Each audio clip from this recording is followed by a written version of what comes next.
राधा रानी के परम भक्त और वृंदावन वाले प्रेमानंद जी महाराज को भला कौन नहीं जानता है। वे आज के समय के प्रसिद्ध संत हैं। यही कारण है कि उनके भजन और सत्संग में दूर दूर से लोग आते हैं। प्रेमानंद जी महाराज की प्रसिद्धि दूर दूर तक फैली हुई है। कहा जाता है कि भोलेनाथ ने स्वयं प्रेमानंद जी महाराज को दर्शन दिए। इसके बाद वे घर का त्याग कर वृंदावन आ गए। लेकिन क्या आप जानते हैं कि प्रेमानंद जी महाराज ने क्यों साधारण जीवन का त्याग कर भक्ति का मार्ग चुना और महाराज जी सन्यासी कैसे बने? आइए जानते हैं प्रेमानंद जी महाराज के जीवन के बारे में। प्रेमानंद जी महाराज का जन्म उत्तर प्रदेश के कानपुर में एक ब्राह्मण परिवार में हुआ। प्रेमानंद जी के बचपन का नाम अनिरुद्ध कुमार पांडे है। इनके पिता का नाम श्री शंभू पांडे और माता का नाम श्रीमती रामा देवी है। सबसे पहले प्रेमानंद जी के दादाजी ने संन्यास ग्रहण किया। साथ ही इनके पिताजी भी भगवान की भक्ति करते थे और इनके बड़े भाई भी प्रतिदिन भगवत का पाठ किया करते थे। प्रेमानंद जी के परिवार में भक्ति भाव का माहौल था और इसी का प्रभाव उनके जीवन पर भी पड़ा। प्रेमानंद जी महाराज बताते हैं, जब वे 5वीं कक्षा में थे तभी से गीता का पाठ शुरू कर दिया और इस तरह से धीरे धीरे उनकी रुचि अध्यात्म की ओर बढ़ने लगी। साथ ही उन्हें आध्यात्मिक ज्ञान की जानकारी भी होने लगी। जब वे 13 वर्ष के हुए तो उन्होंने ब्रह्मचारी बनने का फैसला किया और इसके बाद वे घर का त्याग कर सन्यासी बन गए। सन्यासी जीवन की शुरुआत में प्रेमानंद जी महाराज का नाम आर्यन ब्रह्मचारी रखा गया। प्रेमानंद जी महाराज सन्यासी बनने के लिए घर का त्याग कर वाराणसी आ गए और यहीं अपना जीवन बिताने लगे।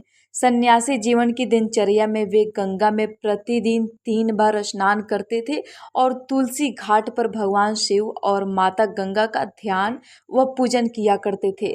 वे दिन में केवल 1 बार ही भोजन करते थे। प्रेमानंद जी महाराज भिक्षा मांगने के स्थान पर भोजन प्राप्ति की इच्छा से 10 से 15 मिनट बैठते थे। यदि इतने समय में भोजन मिला तो वह उसे ग्रहण करते थे, नहीं तो सिर्फ गंगा जल पीकर रह जाते थे। सन्यासी जीवन की दिनचर्या में प्रेमानंद जी महाराज ने कई दिन भूखे रहकर बिताया। प्रेमानंद महाराज जी के सन्यासी बनने के बाद वृंदावन आने की कहानी बेहद चमत्कारी है।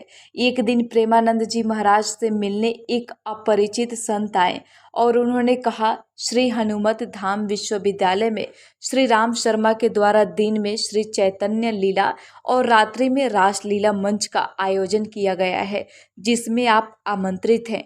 पहले तो महाराज जी ने अपरिचित साधु को आने के लिए मना कर दिया, लेकिन साधु ने उनसे आयोजन में शामिल होने के लिए काफ़ी आग्रह की, जिसके बाद महाराज जी ने आमंत्रण स्वीकार कर लिया। प्रेमानंद जी महाराज जब चैतन्य लीला और रासलीला देखने गए तो उन्हें आयोजन बहुत पसंद आया। यह आयोजन लगभग 1 महीने तक चला और इसके बाद समाप्त हो गया। चैतन्य लीला और रासलीला का आयोजन समाप्त होने के बाद प्रेमानंद जी महाराज को आयोजन देखने की व्याकुलता होने लगी कि अब उन्हें रासलीला कैसे देखने को कैसे मिलेगी। इसके बाद महाराज जी उसी संत के पास गए जो उन्हें आमंत्रित करने आए थे। उनसे मिलकर महाराज जी कहने लगे, मुझे भी अपने साथ ले चले जिससे कि मैं रासलीला को देख सकूं। इसके बदले मैं आपकी सेवा करूंगा। संत ने कहा, आप वृंदावन आ जाएं, वहां आपको प्रतिदिन रासलीला देखने को मिलेगी। संत की यह बात सुनते ही महाराज जी को वृंदावन आने की ललक लगी और तभी उन्हें वृंदावन आने की प्रेरणा मिली। इसके बाद महाराज जी वृंदावन में राधा रानी और श्री कृष्ण के चरणों में आ गए और भगवत प्राप्ति में लग गए। इसके बाद महाराज जी भक्ति मार्ग में आ गए।